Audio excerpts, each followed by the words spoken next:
నమస్తే, నేను మీ శివరాం రెడ్డి. నిన్న హుజురాబాద్ కాన్స్టిట్యున్సీలో ఏం జరుగుతుందంటే వాట్సాప్ గ్రూపులలో విపరీతమైన ఒక మెసేజ్ని కాంగ్రెస్ పార్టీ బీఆర్ఎస్ పార్టీ షేర్లు చేసుకుంటా ఉన్నారు. ఏంటి ఆ విషయం అంటే మీకు నా వెనక కనిపిస్తూ ఉన్నాడు హుజురాబాద్కి సంబంధించిన ఆనుముత్యం పాడి కౌశిక్ రెడ్డి. ఏమంటా ఉన్నాడంటే, నేను ఏదైతే 1000 కోట్లు తెస్తానని చెప్పి హుజురాబాద్ నియోజకవర్గానికి ఆ మాట ఇచ్చినో ఆ మాట ప్రకారం అసెంబ్లీలో ఫైట్ చేసి ఒక 30 కోట్ల రూపాయలు హుజురాబాద్కు తెచ్చినా అని చెప్పి నిన్న కౌశిక్ రెడ్డి చెప్తా ఉన్నాడు. లేదు నేనే తెచ్చినా అని చెప్పి ఇక్కడ కాంగ్రెస్ పార్టీ సంబంధించిన ఇన్ఛార్జ్ ఎవరైతే ఒడితల ప్రణవ్ బాబు ఉన్నాడో ఆయన చెప్తా ఉన్నాడు.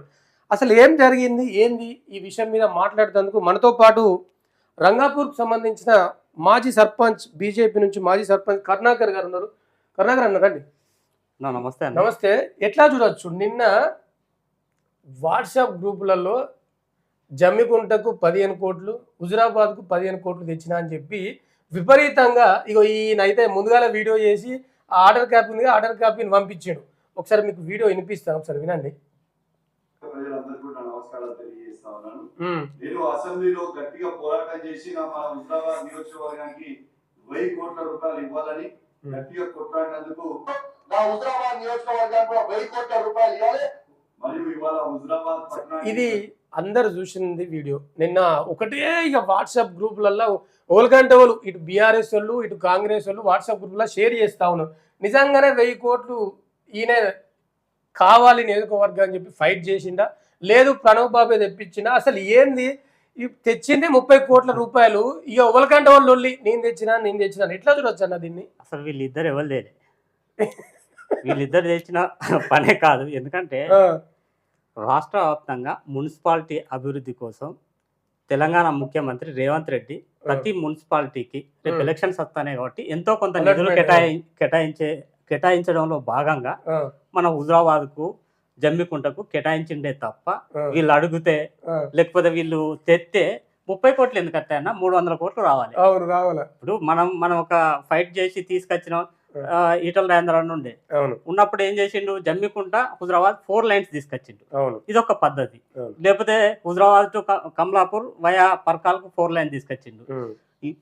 ఇల్లంతకుంట జమ్మికుంట 4 లైన్ చేసిండు. ప్లస్ సింగిల్ రోడ్లు ఉన్న ప్రతి రోడ్డు, ఇప్పుడు హుజురాబాద్ నుండి Pothireddypeta via Metpalli double road, ఇట్లాంటి అభివృద్ధి చేసిండు. అవన్నీ చేసినప్పుడు ఏ రోజు కూడా పాలాభిషేకం చేసుకోవాలి.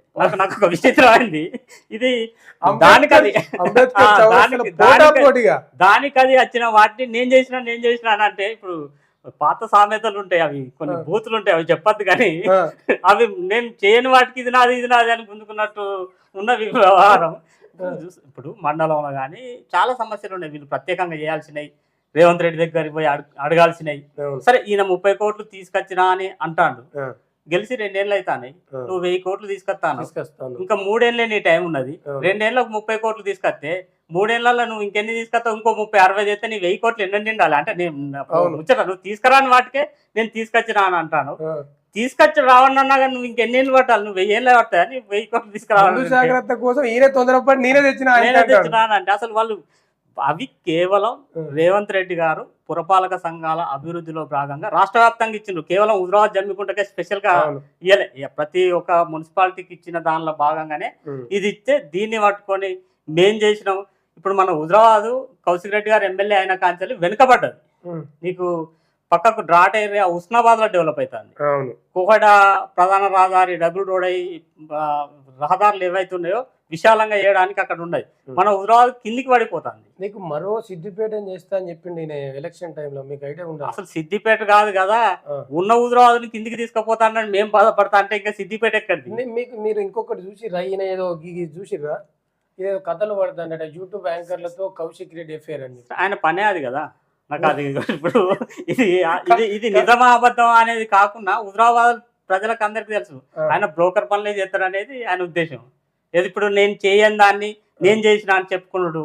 ఇప్పుడు నా ఊళ్ళో ఒకటి బిల్డింగ్ కన్స్ట్రక్షన్ గవర్నమెంట్ కూలగొట్టింది. ఆడికి వచ్చి రాత్రి పగలు పోలీస్ ప్రొటెక్షన్ తోటి అందరూని పెట్టి ఒక కన్స్ట్రక్షన్ గులగొట్టడానికి రాత్రి దొంగలాగా గులగొట్టిండు అని అన్నాడు. అంటే పబ్లిక్ పిచ్చోళ్ళ ఎప్పుడు రాత్రి ఎట్లా గులగొడతారు? పోలీస్ ప్రొటెక్షన్ పెట్టి. ఈయన అట్లా అంటే సృష్టించి అట్లా చేస్తాడు ఈయన.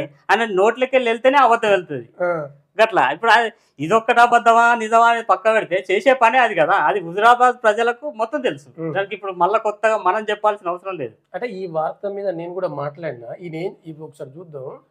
ఇది తెలంగాణ స్క్రైబ్ అని చెప్పి వీళ్ళు ఏం చేస్తారంటే అసలు ఫేక్ వార్తలు సృష్టించుడు బీఆర్ఎస్ పార్టీ చేసింది. ఈ పేపర్ ఏంటంటే ఇది వాస్తవానికి తెలుగు స్క్రైబ్ అని చెప్పి ఒకటి బీఆర్ఎస్ సంబంధించింది. దాన్ని తెలంగాణ స్క్రైబ్గా మార్చి ఒక పేపర్ ఎక్కడో ఫేక్ తయారు చేసి ఒకటి వేస్తారు. ఏం చెప్పారంటే హుజురాబాద్ ఎమ్మెల్యే పాడి కౌశిక్ రెడ్డి మరో చీకటి భాగవతం బట్టబయలని చెప్పిండు. ఏందట అంటే ఓ మహిళా యూట్యూబ్ యాంకర్కు మణికొండ సమీపంలో డూప్లెక్స్ విల్లా గిఫ్ట్ ఇచ్చిండట. అయితే ఇదంతా సరే అట్లే ఉంది, వాళ్ళ భార్యకు తెలిసింది, పెద్ద లొల్లి జరిగింది, అయిపోయింది ఇదంతా. సరే నేను మాట్లాడినా. దాని తర్వాత మళ్ళీ ఒకటి వచ్చింది, కౌశిక్ రెడ్డి డ్యామేజ్ కంట్రోల్. ఇది ఒకటి అక్రమ సంబంధం బయటపడిన వారం రోజుల తర్వాత స్పందించిన హుజురాబాద్ ఎమ్మెల్యే కౌశిక్ రెడ్డి. అది ఏదన్నా కానీ ఇప్పుడు ఆయనకు నిజాయితీ ఉంటే భార్య వచ్చి చెప్పాల్సిన అవసరం వచ్చింది. భార్య ఇద్దరు కలిసి ఒక వీడియో మాట్లాడారు. ఇప్పుడు నేను నిజాయితీ పరుణ్ణి, నేను నిజాయితీ ఉంటే భార్య వచ్చి మళ్ళీ నిరూపించుకోవాల్సిన అవసరం వచ్చింది. అంటే నా నిజాయితీ నమ్మలేకనే కదా నేను నా భార్యను తీసుకొచ్చింది. నేను నా నిజాయితీ ఏంటో తెలుసు కదా, నా భార్య రావాల్సిన అవసరం వస్తే నేను నిజాయితీ పడుతున్నాయి నాకు నా భార్య ఎందుకు వస్తుంది? అంటే ఈయన ఎలక్షన్ లో ఈయన నమ్మకుండా వాళ్ళ బిడ్డను తీసుకొచ్చిండు, భార్య ఆయన నమ్మే పరిస్థితి లేదు. ఆ ఓట్లు పడతాయా పడయా అని చెప్పి అంటే వాళ్ళు పరోక్షంగా ఓట్లను వేయించుకోలే సానుభూతితోటి, ఒక రకమైన బ్లాక్ మెయిల్ చేసి లేకపోతే మేము చనిపోతాం, మాకు ఇక దిక్కు లేదు, నా పాడె మోసే పరిస్థితి మీరు కల్పించుకుంటారా అన్నాక ప్రజలు ఇక అప్పటికి రాజేంద్ర అన్న 2 సార్లు రెండు దిక్కుల పోటీ చేయడం, ఆయన ఆడ అవకాశం ఉంటదేమో అనే భ్రమల ఇక్కడ ఈయన ఓటేసారు తప్ప ఈ లాస్ట్ కి సెంటిమెంటల్ గా చనిపోతాడు అని అన్నప్పుడు ప్రజలకు సానుభూతి ఉంటది. ఎవరినైనా కాపాడుకోవాల్సిన బాధ్యత ప్రజలకు ఉంటది. నువ్వు ఎక్కడ ఎలక్షన్ జరిగినప్పటికీ వాళ్ళు ఆ ఉద్దేశంతో కౌశిక్ రెడ్డిని గెలిపించారు. తర్వాత ఇప్పటికి కూడా రాజేంద్ర అన్న ఎప్పుడో ఒకసారి వచ్చినా కానీ ఎంబడి కండ్ల నీళ్లు పెట్టే సంఘటనలు మీరు యూట్యూబ్లలో బొచ్చడి చూస్తూ ఉంటారు. అంటే ఆయన అవసరం ఆయనకి. ఇప్పుడు చనిపోతే వీళ్ళు ఏం చేస్తారు, ఈయన కార్యకర్త దగ్గరికి ఈయన పోతాడు, ఆయన కార్యకర్త దగ్గరికి ఆయన దగ్గర. కానీ సామాన్య ప్రజల్ని మందలిచ్చేటోళ్ళు లేడు ఇప్పుడు. కార్యకర్తలు తప్ప పీపుల్ ఎవరైనా చనిపోతే వాళ్ళని మందలించే పరిస్థితులు లేరు వీళ్ళు. ఇప్పుడు ప్రణవ్ బాబు గురించి ఏమనుకుంటారు? నువ్వు ఒక సీనియర్ నాయకునిగా ఎట్లా ఉంది పరిస్థితి? ఆయనకు చేస్తామన్న తపన ఉన్నా చేసే లక్షణాలు లేవు. అంటే ఇప్పుడు ఆయన చేస్తే పనులు అయితానయా అయితలేవా? కాంగ్రెస్ పార్టీ కార్యకర్తలే మా నాయకునితో కొంచెం ఇబ్బంది అవుతుంది అని చెప్పుకునే పరిస్థితులు ఉన్నాయి. అంటే ఆ పరిస్థితి ఎట్లా అంటే కొన్ని పనులు చేస్తే ఆయన దగ్గర పోతే అయితలేవు, ఇబ్బంది అవుతుంది, ఇక్కడ ఇంకా బలమైన నాయకుడు ఉంటే బాగుండు, రేపు స్థానిక సంస్థలలో ఇబ్బంది అవుతుందేమో అనే అవగాహనతో వాళ్ళు ఉన్నారు. అక్కడ మరి వాళ్లకు ఆయనకు ఏం గ్యాప్ అనేది మనకు తెలియదు. ప్లస్ ఆయన కష్టపడతాడు, అక్కడెక్కడ తిరుగుతాడు, వాళ్ళ కార్యకర్తల కోసం తిరుగుతాడు. కానీ ఆ కష్టం సరిపోదు. ఎందుకంటే కౌశిక్ రెడ్డి ఎమ్మెల్యే రాజేందర్ అన్న ఉన్నప్పుడు ఆయన రాజేందర్ అన్న తెచ్చిన పైసల కోసం నువ్వు చర్చకత్తవా అని అంబేద్కర్ కాడ చర్చ పెట్టిండు కౌశిక్ రెడ్డి. ఇప్పుడు ఈయన కూడా ఆ స్థాయిలో కౌశిక్ రెడ్డితో కొట్లాడడంలో విఫలమవుతాడు.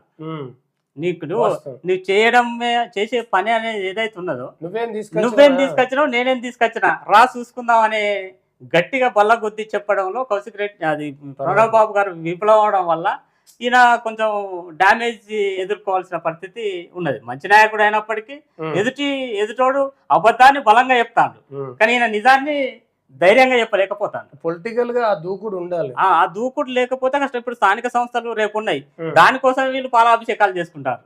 ఏంటంటే ఇప్పుడు రేపొద్దున ఊళ్ళకి పోతే నువ్వేం తెచ్చినావు అంటే నేను ఈ పాలాభిషేకం చేసిన అని చెప్పుకోవడం కోసం రేపు 4 ఓట్లు నాకు క్రెడిట్ కావాలని చేస్తారు.